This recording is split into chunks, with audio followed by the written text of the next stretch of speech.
한 해를 마감하고 또 돌아보는 그런 시즌입니다. 지난 1년 동안 수고 많으셨어요. 뿌린 대로 거둔다는 그 진리의 말씀이 저와 여러분의 삶 속에서 이루어지기를 바랍니다. 하나님께서 1년 동안 수고하고 애쓴 여러분들에게 또 하늘의 복을 또 내려주시기를 바랍니다.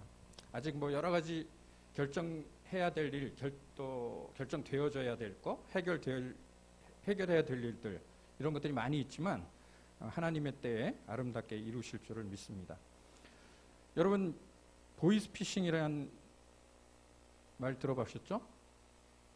이 말은 그 음성, 그러니까 보이스, 그 다음에 개인정보, 프라이빗 데이터, 그 다음에 피싱, 이 세 가지 단어의 합성어입니다. 그러니까 불법으로 수집한 개인정보를 이용해서 전화로 사기를 치는 범죄를 의미합니다.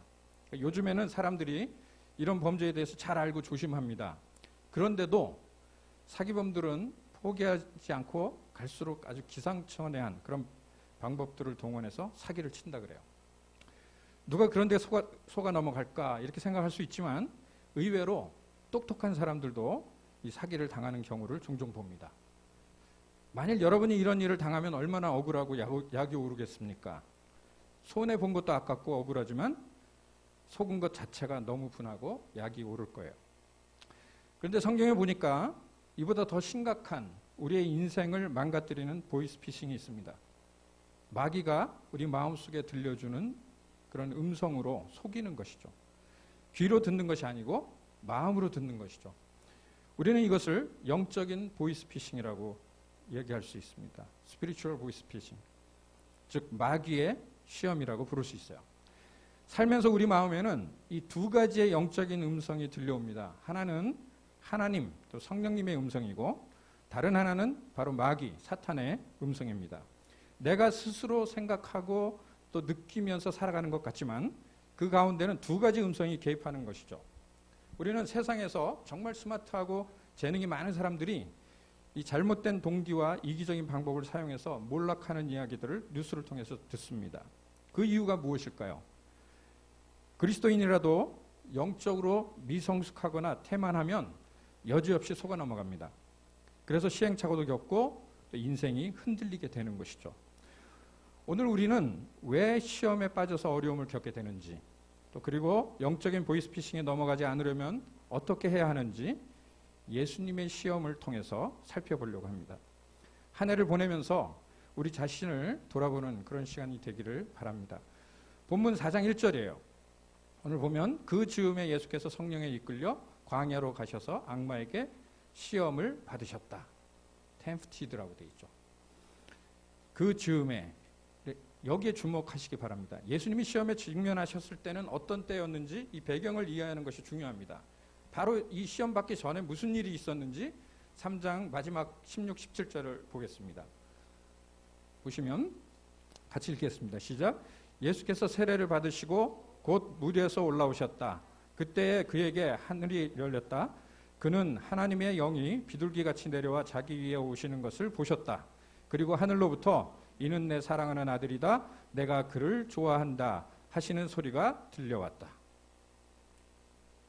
자, 그 즈음에 예수께서 성령에 이끌려 광야로 가셔서 악마에게 시험을 받으셨다. 그러니까 시험의 타이밍이 중요해요. 등산을 좋아하시는 분들은 아실 겁니다. 정상을 정복하고 나서 내려올 때 계곡이 나타나요. 기다리고 있어요. 영적으로 충만하고 나면 다음에는 바로 영적인 시험이 찾아옵니다. 우리의 삶 속에서 나타나는 현상이죠. 그러니까 영적인 상태가 좋다고 느낀 다음에 시험이 조용히 다가옵니다. 여러분, 오늘 예배에서 은혜 받고 기분 좋게 주차장에 나갔는데 누군가가 타이어를 펑크냈다고 해봅시다. 어떻게 될까요? 시험은 금방 찾아옵니다. 예수님께서도 세례를 받으시고 곧 물에서 올라오셨을 때에 하늘이 열렸고 하나님의 영이 비둘기처럼 내려왔고 하늘에서 소리도 들렸어요. 기분이 어떠셨을까요? 내가 사랑하는 아들이다. This is my son. 내가 사랑하는 아들이다. 그런데 바로 다음에 광야에서 시험이 시작이 돼요. 사단의 시험을 받습니다. 우리의 삶 속에서도 이 시험을 받게 됩니다. 여러분, 지난 1년 동안 우리는 이런 시험들을 계속 받아왔어요. 시험은 세 가지가 있습니다. 우리는 평생 이 세 가지 시험과 싸우게 됩니다. 첫 번째 시험은 여러분의 성숙과 관련되어 있고요. 두 번째는 여러분의 성실과 또 정직에 관련되어 있고, 그리고 세 번째는 여러분의 우선순위와 관련되어 있습니다. 첫 번째 시험은 고통과 기쁨을 테스트하게 됩니다. 이것이 우리의 성숙도를 테스트하게 되는 거예요. 성숙이란 뭘까요, 여러분? 성숙은 고통을 견디게 하는 것입니다. 그리고 기쁨과 즐거움을 기다릴 줄 아는 것이죠. 다른 말로 성숙한 사람은 쉬운 일보다 어려운 일을 먼저 합니다. 미성숙한 사람은 쉬운 일을 하기를 원해요. 미성숙한 사람은 견디질 못합니다. 참지 못해요. 충동적이고 기다릴 줄 모릅니다. 가장 쉬운 예가 아기들이죠. 아기들은 어떻게 기다리는지 잘 몰라요. 문제가 생기면 어떡하죠? 바로 울어버려요. 자기 필요가 채워지지 않으면 바로 반응하는 거죠. 고통을 견디지 못합니다. 즐거움과 기쁨을 기다리지 못해요. 그래서 부모님들의 목표 중 하나가 노와 not yet의 차이를 가르치는 거죠. 우리는 디저트를 식사하고 먹습니다. 먼저 먹지 않아요. 그런 거예요. 그러니까 우리는 기다리지 못하는 그런 미성숙한 사회 속에서 우리가 살고 있는 것 같아요. 그러니까 우리는 모든 것을 지금 당장 원합니다. 즉흥적이에요. 즐거움과 기쁨을 기다리지 못해요. 사람들은 왜 서로 사랑하는데 결혼 전까지 이 남녀 관계의 신비를 기다려야 하는지 모릅니다. 돈도 없으면서 우리는 사고 싶은 것을 크레딧으로 사버려요. 기다리지 못합니다. 내가 지금 그것을 가질 수만 있다면 왜 내가 그것을 소유하는 즐거움을 참아야 하느냐 이렇게 생각을 하죠. 그것이 바로 미성숙이에요. 우리 사회의 대부분이 지금 문제가 그렇습니다. 인터넷 쇼핑이 대표적인 예예요. 편리함을 넘어서서 즐거움을 기다릴 줄 모르는 쇼핑 행동이죠. 오늘 주문하면 오늘 오더라고요. 세계 여러 나라가 국가 부채 때문에 어려운 상황에 빠져 있어요. 왜 그렇습니까? 우리는 우리가 필요한 그리고 감당할 수 있는 그 이상을 지출해요. 왜냐하면 그것을 지금 원하기 때문에 기다릴 줄 모릅니다. 그래서 성숙의 특징은 즐거움을 기다릴 줄 아는 거죠. 여러분 좋은 부모가 되고 싶으시면 직장에서 또 사회에서 좋은 리더가 되고 싶으시면 고통을 견딜 줄 알고 즐거움을 기다릴 줄 아는 그런 방법을 배우시기를 바라요. 그러니까 쉬운 일보다 먼저 어려운 일을 하면 됩니다. 오늘 본문 2절부터 4절에 보니까 예수께서 밤낮 40일을 금식하시니 시장하셨다. 그런데 시험하는 자가 와서 예수께 말하였다. 내가 하나님의 아들이거든 이 돌들에게 빵이 되라고 말해보아라. 예수께서 대답하셨다. 성경이 기록하기를 사람이 빵으로만 살 것이 아니라 하나님의 입에서 나오는 모든 말씀으로 살 것이다 하였다. 예수님이 무척 피곤하고 배고프고 외로운 상태였어요. 그때 시험하는 자가 시험을 합니다. 여기 무엇이 문제일까요? 배고픈 예수님의 상태에서 이 말이 틀린 말일까요? 아니죠. 무엇이 문제일까요? 여기는 크게 두 가지 문제가 있습니다. 예수님은 하나님의 아들이셨어요. 하나님은 예수님에게 자신을 위해서 자신의 편안함을 위해서 능력을 사용하도록 주신 것이 아닙니다. 저와 여러분에게도 같아요. 하나님께서는 좋은 은사를 재능을 우리에게 주셨습니다. 좋은 재능과 능력을 주셨어요. 그러나 우리 자신의 이기적인 목적을 위해서 주신 것이 아니죠. 다른 사람을 섬기도록 그것들을 주신 겁니다. 반대로 다른 사람들이 가지고 있는 능력과 재능도 그 사람들의 것이 아니라 여러분을 위한 겁니다. 그러니까 하나님께서 이 세상을 다스리고 운영하시는 방식이 그래요. 우리는 서로가 필요합니다. 저의 능력과 저의 재능은 저보다 여러분들을 위한 거죠. 그리고 여러분들의 능력과 재능도 저를 위한 겁니다. 그래서 그것들은 다른 사람을 섬기기 위해서 또 세우기 위해서 필요한 것이 되는 거죠. 베드로전서 4장 10절인데요. 제가 읽어보겠습니다. 각 사람은 은사를 받은 대로 하나님의 여러 가지 은혜를 맡은 선한 관리인으로서 서로 봉사하십시오. 서로 봉사하라고 되어 있어요. 그런데 내가 가지고 있는 능력과 은사 거기에서 시험이 시작이 돼요. 여러분 사단, 즉 시험하는 자는 우리의 약점을 노리기보다 그것도 약점도 노리기도 하지만 우리의 강점을 공략합니다. 사단의 전략은 간단해요. 너 자신을 위해서 너의 능력과 은사를 사용해라. 유명해져라. 부자가 되라. 네가 중심이 되라. 너의 능력과 재능을 너만 위해서 사용해라. 혹시 여러분들 가운데 돌을 빵으로 만드는 시험을 당하신 분 계신가요? 아마 없으실 겁니다. 왜요? 그럴 능력이 없기 때문이죠. 그러나 여러분 각자에게 맞는 사탄의 시도가 있었을 거예요. 예를 들면 여러분이 말을 잘하면 사단은 여러분이 다른 사람과 이야기할 때 대화를 주도하도록 시험할 겁니다. 만약 여러분이 스마트하고 지적인 사람이라면 지적이지 못한 사람들을 깔보려고 하는 그런 시험을 당하게 돼요. 그러니까 사탄은 여러분의 재능과 능력에 별로 관심이 없어요. 단지 그것을 잘못된 이유와 목표에 사용하도록 충동질할 뿐입니다.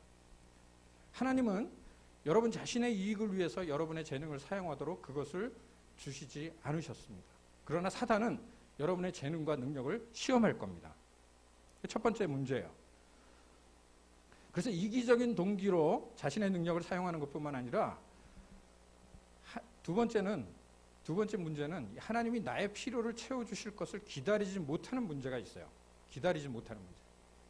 여기에 테스트가 있어요. 우리가 궁핍할 때 혹은 내가 어떤 곤란한 상황을 당할 때 하나님께서 나의 필요를 채워주실 것을 신뢰하세요? 여러분? 아니면 내가 할 수 있는 방법을 다 동원해서 나의 방법으로 그것들을 만족시키려고 합니까? 그러니까 사단은 지금 예수님께 와서 시험해요. 그러니까 너 배고프지? 너는 음식이 필요해. 40일이나 굶었잖아? 내가 보기에 하나님은 너를 돌보시지 않는 것 같아. 너 스스로 해결하지 않겠어? 너에게 달렸어.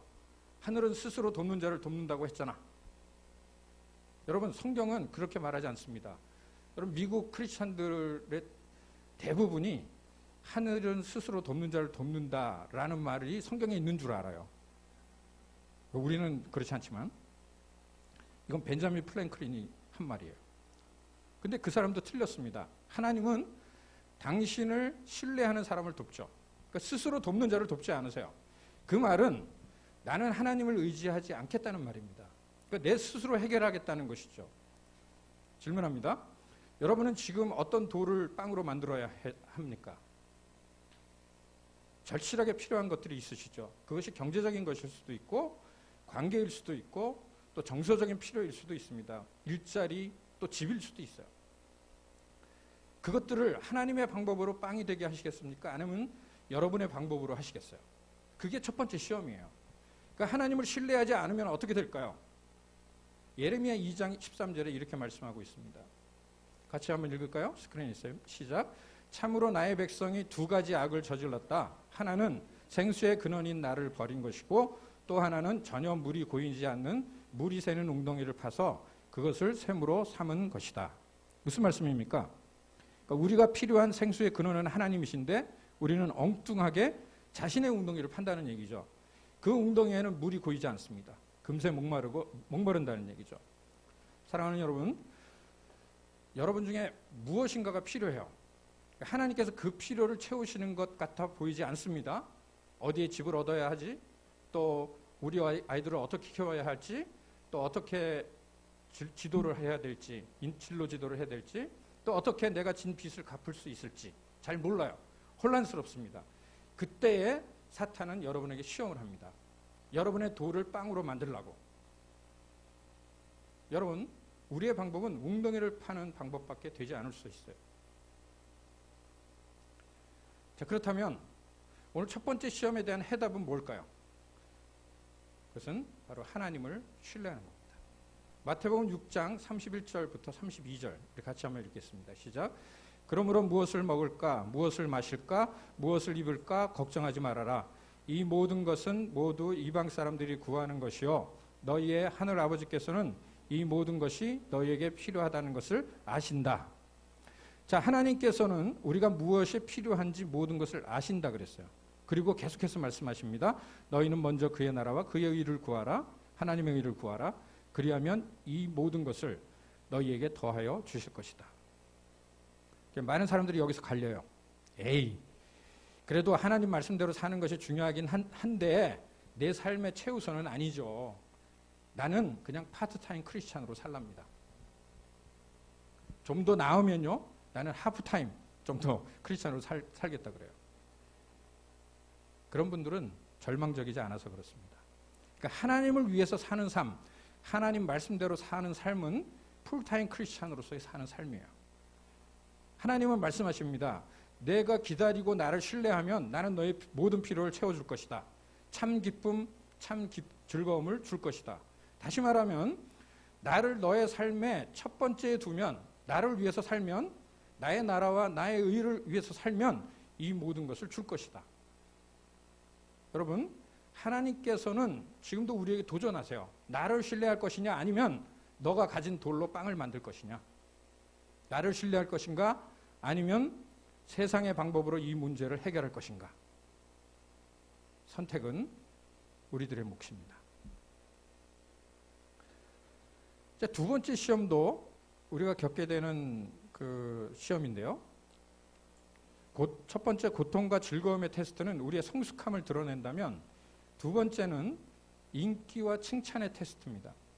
이 인기와 칭찬의 테스트는 우리의 성실함과 정직함을 드러내요. 여러분, 성실이란 무엇입니까?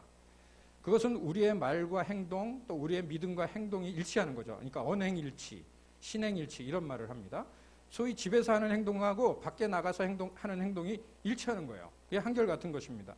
그런 사람을 우리는 정직한 사람이다라고 이야기하죠. 성공은 사람들로 하여금 이 관심을 집중시킵니다.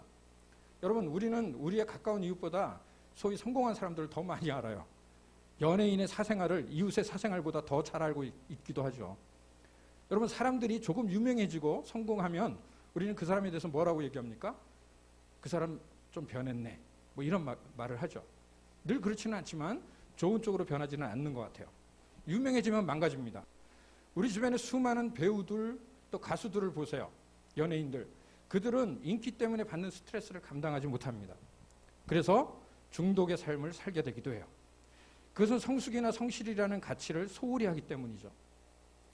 오늘 4장 4절부터 7절 말씀 이렇게 말씀합니다. 예수께서 대답하셨다. 성경이 기록하기를 사람이 빵으로만 살 것이 아니라 하나님의 입에서 나오는 모든 말씀으로 살 것이다 하였다. 그때에 악마는 예수를 그 거룩한 도성으로 데리고 가서 성전 꼭대기에 세우고 말하였다. 내가 하나님의 아들이거든 여기에서 뛰어내려 보아라. 성경에 기록하기를 하나님이 너를 위하여 자기 천사들에게 명하실 것이다.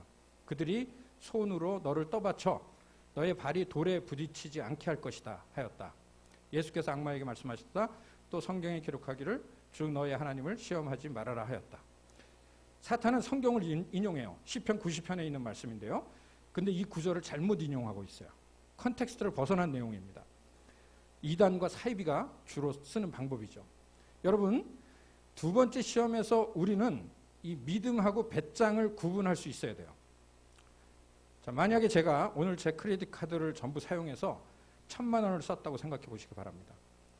세계 여행 패키지도 사고, 뭐 갈 수도 없지만 스마트 기기도 사고, 뭐 빚을 졌어요. 자, 그러고는 하나님, 제가 이 빚에서 벗어나게 해주십시오. 하나님이 그러실 거예요. 나는 너를 빚더미에 빠지게 한 적이 없다. 너 배짱이 좋구나. 그것은 믿음이 아닙니다. 그러니까 하나님께서 우리 스스로 만들어 놓은 함정에서 우리를 구제하시지는 않아요. 어떤 분들은 우리가 무엇을 구하든지 하나님이 주실 것이라고 말하는데 그렇지 않다는 얘기죠. 두 번째 테스트의 문제는 우리는 자주 이 하나님을 알라딘 램프의 지니로 생각한다는 것이죠. 하나님, 제가 이렇게 하면 저를 도와주십시오. 이것은 바로 자기 자신에게 관심을 끌려고 하는 시험이기도 합니다. 특별히 이것들이 우리 부모들이나 이 리더들에게 가장 크게 찾아오는 시험이에요. 남들에게 보여주고 싶은 충동이 있어요. 사탄이 예수님께 제안한 것이 잘못된 것이 있나요? 먼저 우리가 생각해 봐야 될 것은 예수님께서 성전 꼭대기에서 뛰어내리는 일은 예수님이 이 땅에 오신 목적이 아니에요. 물론 예수님이 천사의 보호를 받으시는 것 당연한 일입니다. 그러나 잘못된 시간과 잘못된 장소에서 그렇게 할 수는 없어요. 그리고 예수님께서는 이 땅에 남에게 보이려고 쇼를 하려고 오신 유명한 연예인이 아닙니다. 그러니까 그분은 십자가에 죽으시려고 또 희생하려고 오셨다는 거죠. 이 세상에 스포츠 스타나 뭐 영화배우나 가수 중에 영웅이나 리더들을 찾아보기는 어렵습니다. 그들은 그냥 유명 연예인, 유명 스포츠인일 뿐이에요. 물론 유명 정치인도 있고요. 유명 목사님들도 있어요. 그들의 특징은 무엇이냐 하면 자신의 유익을 위해서 일합니다. 기록도 깨기도 하고요. 돈을 많이 받기 때문이기도 하죠. 개인적인 동기에 의해서도 그렇게 됩니다. 물론 그들은 영광을 받기도 해요. 이기적인 동기에 의한 것이 대부분이에요. 그러나 이름 없는 영웅이나 위대한 리더는 다른 사람을 위해서 이타적인 행동을 합니다. 여기에 두 번째 시험의 핵심이 있어요. 나는 나의 능력을 하나님을 섬기고 다른 사람들을 섬기는 데 사용하는가? 아니면 명성을 얻거나 나 자신을 만족시키는 데 사용하는가? 이 둘 중에 하나라는 거죠. 성전 꼭대기에서 떨어지면 사람들은 열광하고 박수를 보낼 거예요. 두 번째 시험은 나 자신에게 관심을 끄는 시험입니다. 또한 그것을 아무 때나 하는 거죠. 영광을 받을 시간보다 조금 빨리 하려고 하는 거예요. 하나님의 목적은 아들로 하여금 영광을 받게 하시는 거죠. 그러나 지금은 아니고 방법도 다릅니다. 사탄은 재촉해요. 사탄도 알아요. 예수님께서 십자가에 못 박히셔야 한다는 것을. 그 계획을 사탄은 틀어버리는 거죠.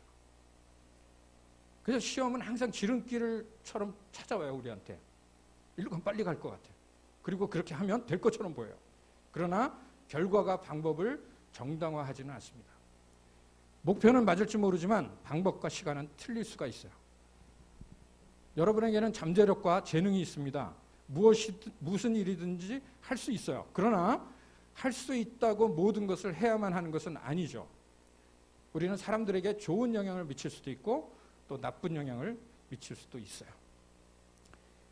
구약성경에 르호보암이라는 한 리더가 나옵니다. 역대하 12장 1절 말씀인데요. 같이 한번 읽어볼까요? 시작. 르호보암은 왕위가 튼튼해지고 세력이 커지자 주님의 율법을 저버렸다. 자, 르호보암이 명성이 높아지고 힘을 얻게 되니까 교만해져서 어떻게 됩니까? 결국 주님의 율법, 즉 주님을 포기하고 말아요. 다른 사람을 망칩니다. 가족에게 상처를 주고 공동체의 다른 식구들에게 상처를 줘요. 그래서 잠언 27장 21절이 이렇게 말씀합니다. 칭찬은 사람됨을 달아볼 수 있다. 무슨 말일까요? 칭찬은 사람의 인격을 시험한다는 말입니다. 그러니까 리더는 칭찬을 잘 다룰 줄 알아야 돼요. 칭찬은 좋은 면도 있는데요. 칭찬은 우리의 인격에는 해롭습니다. 주목받는 것은 위험해요. 우리는 분명히 인기와 칭찬의 테스트를 겪게 되는 거죠. 자, 그렇다면 이 두 번째 테스트에 대한 우리의 대답은 무엇이어야 될까요? 인기와 칭찬의 테스트의 해답은 무엇일까요? 갈라디아서 5장 25절부터 26절입니다. 같이 읽겠습니다. 시작. 우리는 성령의 인도해 주심을 따라 살아갑시다. 우리는 잘난 체 하거나 서로 노엽게 하거나 질투하거나 하지 않도록 합시다. 여기 첫 번째 인기와 칭찬의 테스트에 대한 해답은 성령이 인도해 주심을 따르는 거죠. 그러면 우리는 명예와 인기를 따르지 않을 거예요. 여러분, 상을 받고 칭찬을 받으면 그것이 얼마나 오래 가던가요? 오래 안 가는 것 같아요. 제 경험에 비추어 보면. 그래서 우리는 인기와 명예에 목매달지 말아야 합니다. 성령의 인도하심을 따르시기 바랍니다. 그리고 하나님의 해답은 겸손을 연습하는 거예요. 베드로전서 5장 6절 같이 읽겠습니다. 시작. 그러므로 여러분은 하나님의 능력의 손 아래로 자기를 낮추십시오. 때가 되면 하나님께서 여러분을 높이실 것입니다. 우리가 낮추면 하나님께서 높이시는 거죠. 겸손이 무엇일까요? 우리의 장점이나 능력을 부인하는 것은 아닙니다. 우리의 약점에 대해서 정직해지는 것이 겸손이죠. 우리는 장점과 단점이 섞여 있는 존재예요. 겸손은 다른 말로 신뢰하는 겁니다. 하나님, 나는 당신을 신뢰합니다. 나는 당신 없이 우리 가정을 이끌어갈 수 없습니다. 나는 당신 없이 우리 공동체를 이끌 수 없습니다. 하나님, 당신 없이 직장을 이끌 수 없습니다. 제가 아는 그 한동대 졸업생이 한 명 있는데 그 친구 이야기를 좀 나누려고 합니다. 이 한동대가 무감독 시험 제도가 있어요. 그 친구가 4년 동안 그 훈련을 받았어요. 졸업한 다음에 대기업 입사 시험을 보고 나서 그 회사 안에서 또 부서 배치를 위한 시험을 볼 때 일입니다. 문제지를 받았는데 하나도 모르겠다는 거예요. 갈등이 있었겠죠. 사탄이 얼마나 은밀한 음성으로 유혹했겠어요. 대충 아는 것처럼 적어봐. 아니면 옆 사람 답안지를 슬쩍 보든지. 그러나 그 친구는 그 음성을 물리쳤고 그냥 모르겠다 그래서 백지를 내고 나갔어요. 그런데 나중에 알고 보니까 회사에서 가장 중요한 부서에 배치할 사람을 뽑기 위해서 일부러 정답이 없는 문제를 냈다는 거예요. 백지를 내는 게 정답입니다. 결국 가장 좋은 부서에 배치가 된 거예요. 마귀의 음성을 거역하면 큰일 날 것 같지만 그렇지 않다는 거죠. 우리가 사는 이 세상은 험한 일들이 얼마나 많은지 몰라요. 그러나 정말 심각한 것은 영적인 보이스피싱입니다. 지난 한 해도 영적인 보이스피싱의 시험에 얼마나 넘어졌는지 몰라요. 예수님이 시험을 이기신 것처럼 여러분 모두 승리하실 수 있기를 바랍니다. 말씀과 기도로 늘 깨어 있음으로 우리가 마귀의 음성을 물리치고 또 하나님의 음성을 들을 수 있기를 바라요. 이제 마지막 큰 시험이 남아 있어요. 세 번째 테스트는 풍족함과 소유의 테스트입니다. 이 시험은 우리의 우선순위를 테스트하는 거예요. 광야의 시험이 끝나고 마태복음 6장 24절에서 이렇게 말씀해요. 너희는 하나님과 재물을 아울러 더불어 섬길 수 없다. 우리가 살면서 두 가지를 동시에 함께 섬길 수 없다는 거죠. 오늘 본문 4장 8절부터 10절에 보면 이렇게 말씀합니다. 또다시 악마는 예수를 높은 산으로 데리고 가서 세상의 모든 나라와 그 영광을 보여주고 말하였다. 내가 나에게 엎드려 절을 하면 이 모든 것을 내게 주겠다. 그때 예수께서 이렇게 말씀하셨다. 사단아 물러가라. 성경에 기록하기를 주 너의 하나님께 경배하고 그분만을 섬기라 하였다. 여기서 우리는 이 모든 것을에 주목해야 됩니다. 이 모든 것을. 사단은 소유에 대해서 얘기하고 있어요. 여러분, 세 가지 시험에서 예수님은 모두 성경으로 답을 주셨어요. 사단이 시험을 할 때 예수님은 우리가 어떻게 대처해야 할지 모범을 보여주시죠. 그게 뭐예요? 바로 말씀으로 대적하는 겁니다.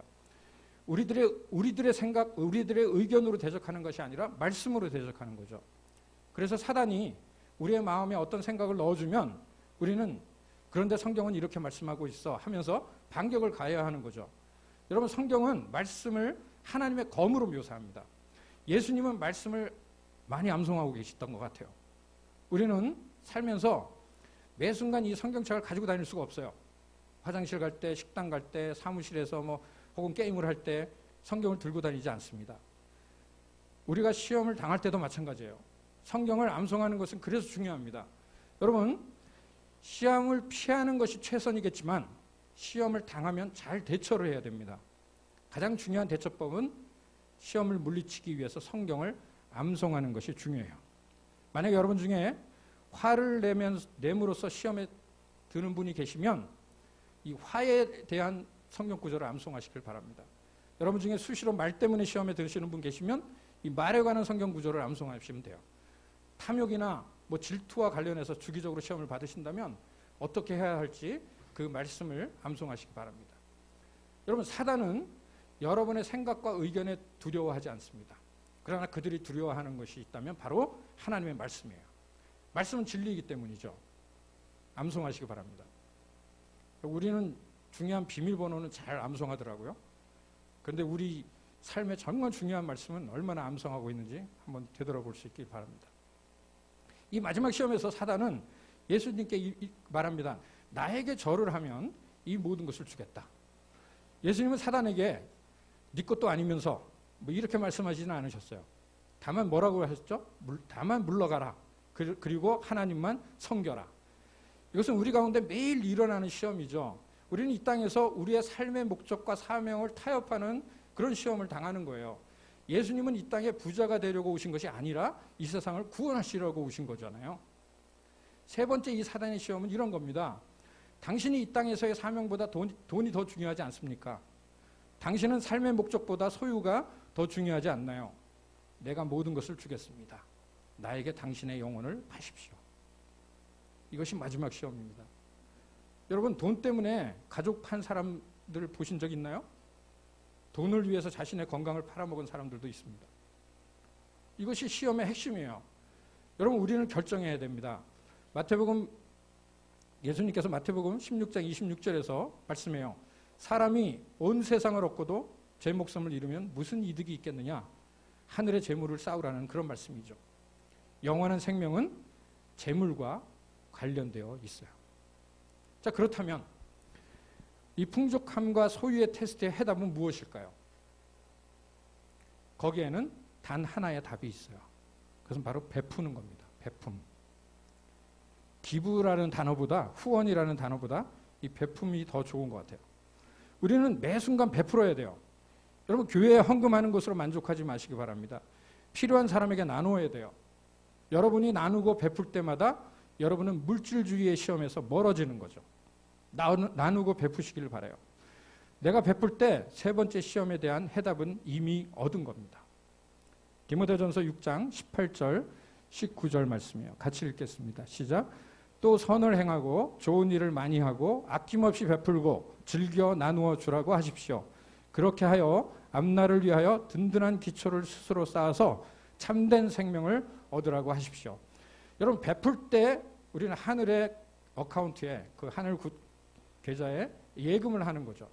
여러분, 돈은 사랑의 대상이 아닙니다. 돈은 사용하는 것이고 우리는 하나님과 사람을 사랑하면 돼요. 말씀은 분명하게 우리에게 도전합니다. 구원은 믿음을 통한 은혜로 시작되지만 나눔과 베품으로 영생을 경험하게 되는 겁니다.